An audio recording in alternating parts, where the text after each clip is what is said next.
Hey, what's up? Thanks for tuning in to our new series, 1 Samuel, The Quest for the King. Really, we're going to be diving into 1 Samuel in the next couple weeks as we look at this book, 1 Samuel, which is really an action, kind of like an action movie or video game. There's this constant search, this wondering of who's going to be the king and what's he going to do for God and for Israel and for his people. And so as we dive into this story, I think it's important to kind of rewind a little bit and to remember back to what came right before 1 Samuel. If you open up your Bibles, you'll find that right before there, in chronologically, we've got the period of the Judges, this time where there's the refrain, in those days there was no king. Everyone was doing what was right in their own eyes. This period of the Judges where it's sort of like the Middle Ages. There's darkness, there's fighting, there's constant battles, there's wars, maybe like what we picture the Middle Ages to be. And Israel really did not follow God. We could start off really easily by asking, have you had a time where you've really sort of have been your period of the Judges where you have not followed God? I know I did, especially when I was in maybe around 7th grade. I really stepped away from following God and lived for myself. And Israel certainly had that period, and the Judges was one of those periods. And so coming out of that period, there was this search, this hoping, when, God, are we going to have a king? And so the book of 1 Samuel opens up in this way that's suggesting to us from the very beginning that this next hero is going to be the king, or at least he's going to be the one to save Israel. If you open up to the beginning of 1 Samuel, there's this story at the very beginning about this very godly woman named Hannah. And Hannah has a great big problem. She's married and she loves the Lord, and yet she can't have any children. The Bible calls that barren. She can't have any children. And there's this song actually recorded in chapter 2 of 1 Samuel where she is worshiping the Lord, where God gives this woman miraculously, kind of like Mary, kind of like the Virgin Mary, he gives her a son.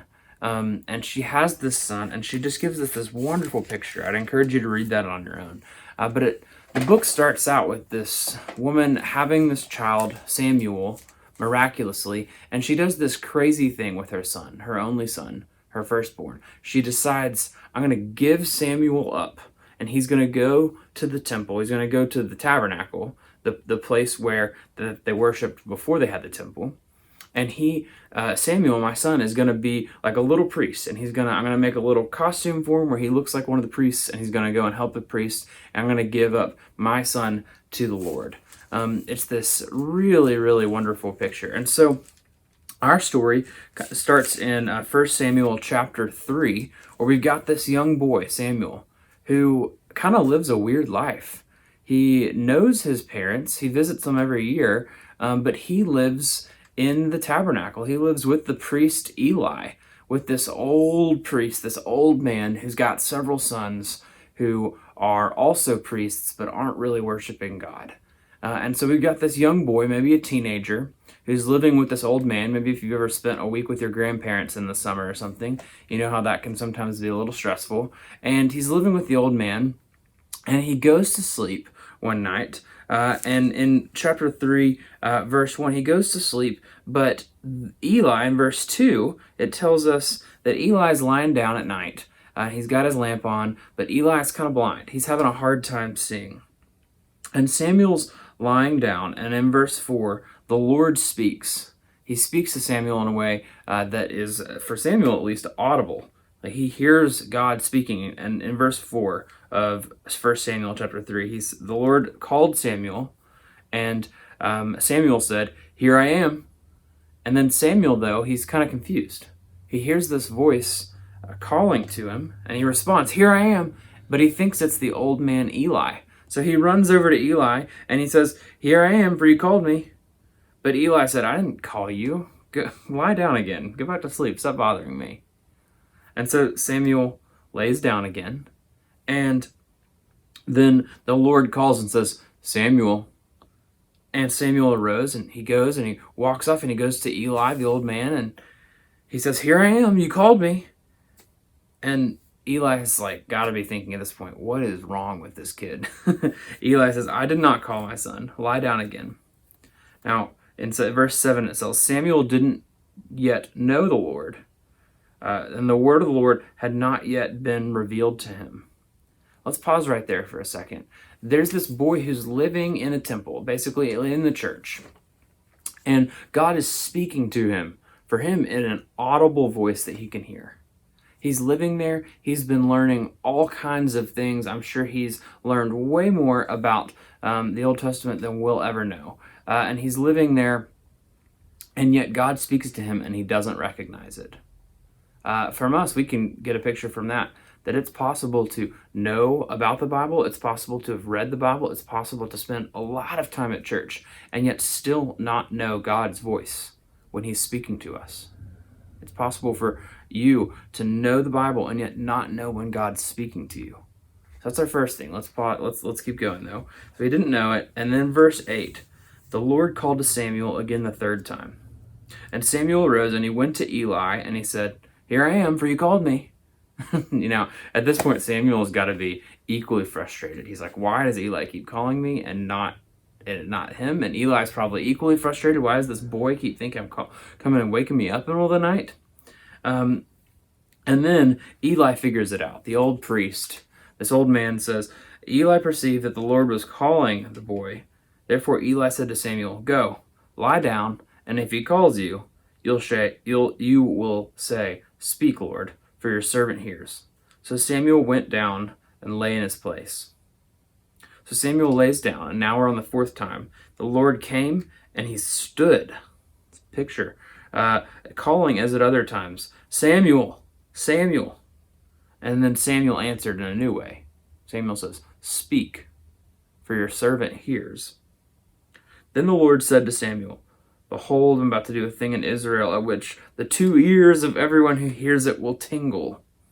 And then the Lord continues and goes on to tell Samuel this dark news about how the Lord is going to bring his justice upon Israel, and his justice is not going to be good for this old man Eli, who has been neglecting the Lord, and it's not going to be good for his family. But what I want us to get out of this passage is something really simple, that we can seemingly know about God and yet not know him. We can read his words and yet not hear them. And I want to challenge each of us in this time right now where we've got some extra time at home to say what Samuel says. Speak, Lord, for your servant hears. Speak, Lord, for your servant hears. I want to challenge each of us. We're going to be going through this book of Samuel where we're looking at this search for the king, that long-expected Messiah that we learned about last week. We're going to be looking at this, but I would challenge each of us to pause, take a moment, and ask God to speak. Let God speak to you, because this story, there's a lot we could get out of this here, but we are going to keep seeing that unless we stop and pause for God to speak, we're probably going to miss his voice. In this current time, there's so much that we need to be hearing, so much that we can be learning, so much just comfort that the Lord is there to offering us. And yet, if we just keep talking, if we don't stop and listen, we're going to miss his voice. And so I'd challenge you this next week. You're going to have some extra time at home. You're going to have some extra time maybe alone. Read the Bible, pray, do all those good things, but stop, pause, and listen for the word of the Lord. Discern his will for your life this week.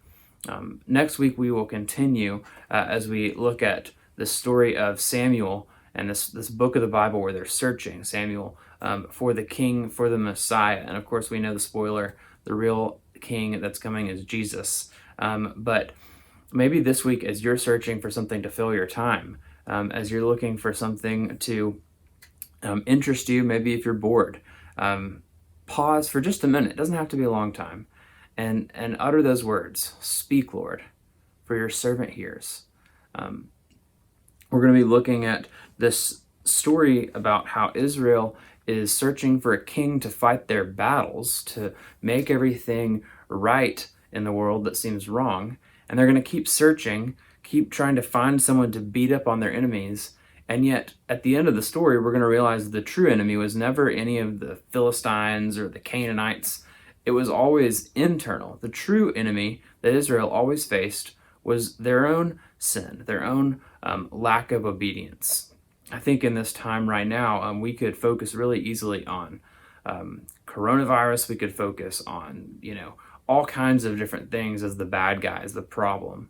And yet, it's still true that our greatest enemy is internal, not external, but internal. The greatest problems we face are still in our own hearts, our own tendency to sin, to seek after things that aren't from God. And so my challenge for you this week, and for myself too, is to pause, to stop, and to say, "Speak, Lord, for your servant hears." God might have been calling us several times, and we might have thought it was all kinds of things. And yet now we have an opportunity to listen to him in a new and unique way. Thanks for listening in, and I hope that you'll tune in next week as we continue our series on 1 Samuel. Have a great week.